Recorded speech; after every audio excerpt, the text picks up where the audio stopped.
En esta presentación vamos a ver las principales plagas que presenta el cultivo de trigo. En general, de las tres adversidades bióticas que vemos siempre, malezas, plagas y enfermedades, en general priorizamos el tema enfermedades para trigo. Luego estarían las malezas y yo pondría las plagas en último término. Generalmente las plagas de trigo son muy pocas y rara vez llegan a umbrales de daño económico como para necesitar hacer algún control químico. Al igual que vemos las enfermedades, las principales plagas del trigo las ubicamos en las etapas de crecimiento y desarrollo del cultivo. En trigo en general podemos tener tres pulgones que pueden afectarlo. El pulgón verde, Schizaphis graminum, es el que ataca normalmente más temprano. Podemos encontrar desde la emergencia y generalmente la etapa de foliación, principios de macollaje. En la etapa de encañazón y sobre todo en el periodo crítico puede aparecer otro pulgón, que es el pulgón amarillo, Metopholobium dirodum, que generalmente afecta el aparato foliar. El tercer pulgón que podemos presentar es específicamente cuando aparece la espiga. A partir de espigazón y en la etapa de antesis puede aparecer Citobium avenae. Luego tenemos otra plaga que la denominamos gorgojo del macollo. No es muy frecuente en la zona, pero a veces podemos observar algunos macollos secos debido a esta plaga, Listronotus bonariensis. Luego tenemos tres lepidópteros. Hay dos que son muy típicos, la isoca militar, que es una típica defoliadora en el cultivo, y la isoca desgranadora, que a diferencia de la militar, normalmente afecta granos. Estas aparecen obviamente a partir de la etapa de espigazón y fundamentalmente en el llenado de grano. Y luego tenemos una plaga en realidad secundaria para trigo, que es diatraea. Enseguida vamos a ver que la primera generación del barrenador del maíz puede afectar al trigo y originar espigas blancas. Este es el tradicional pulgón verde de los cereales, Schizaphis graminum, que afecta el aparato foliar, incluso puede llegar a afectar el stand de plantas por muerte de plántulas en casos muy graves. En realidad en nuestra zona no es muy frecuente, sí en el sur de la región triguera. Estas son imágenes del pulgón amarillo que deseamos que pueda aparecer en primaveras por ahí más cálidas a mediados de septiembre, por ahí octubre, fundamentalmente de encañazón en adelante. Se presenta en colonias, hay que buscarlo en el envés de las hojas. Es frecuente verlo todos los años, pero rara vez llega a umbrales de daño económico como para necesitar hacer controles. Simplemente otra imagen del pulgón amarillo. Recuerden de observarlo siempre sobre el envés de las hojas. En el haz se notan zonas necrosadas y en el envés se corresponden, como en este caso, con colonias de estos pulgones. Simplemente otra imagen del pulgón amarillo, simplemente para ver que a veces puede presentar diferentes coloraciones. Pero por la época de aparición y por la forma en la cual atacan, seguramente es Metopholobium dirodum.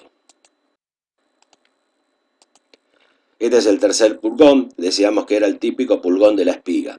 Potencialmente podríamos decir que es más grave porque no afecta área foliar como los anteriores, sino que directamente succiona savia del raquis y de la raquilla. Por eso hay que abrir las espigas para observar el pulgón en el interior de ellas. Otra imagen de Citobium avenae, recordemos que tenemos que buscarlo dentro de la espiga, no es visible a simple vista.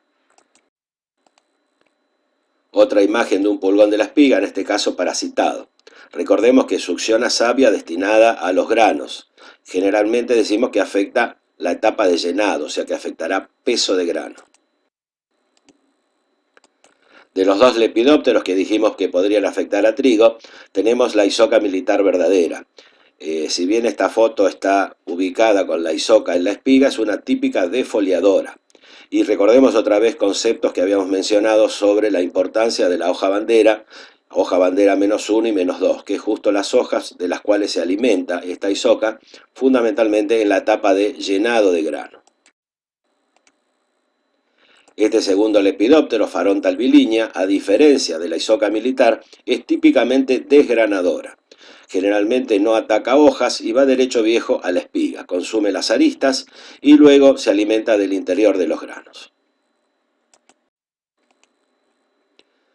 Habíamos mencionado también a Diatraea sacharalis, el barrenador del tallo. Normalmente la primera generación de diatraea puede aparecer finales de septiembre, octubre, cuando los trigos están próximos a espigar. Como el tallo de trigo es hueco, normalmente se alimenta de la base del pedúnculo. Y la consecuencia del ataque de diatraea en trigo es la aparición de espigas blancas. Estos orificios de entrada nos dan idea de que pudo haber habido un ataque de Diatraea sacharalis. Recordemos otra vez que hay 3 causas de aparición de espigas blancas en un lote de trigo. En la presentación sobre enfermedades habíamos mencionado a Fusarium graminearum o golpe blanco, habíamos mencionado en adversidades climáticas las heladas. Y acá estamos mencionando una tercera causa posible que es Diatraea sacharalis. En este caso Diatraea afecta la base del pedúnculo, o sea que las espigas quedan blancas y cuando uno tira hacia arriba de estas espigas se cortan en la base del pedúnculo y podemos observar la presencia de la isoca o bien restos de algún insecto.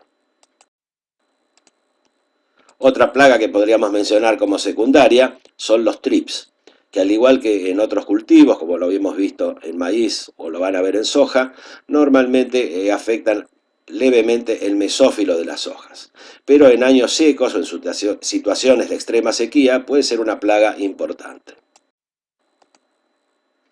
Otra imagen del efecto de los trips. Roen el mesófilo de la hoja y queda la hoja como transparente.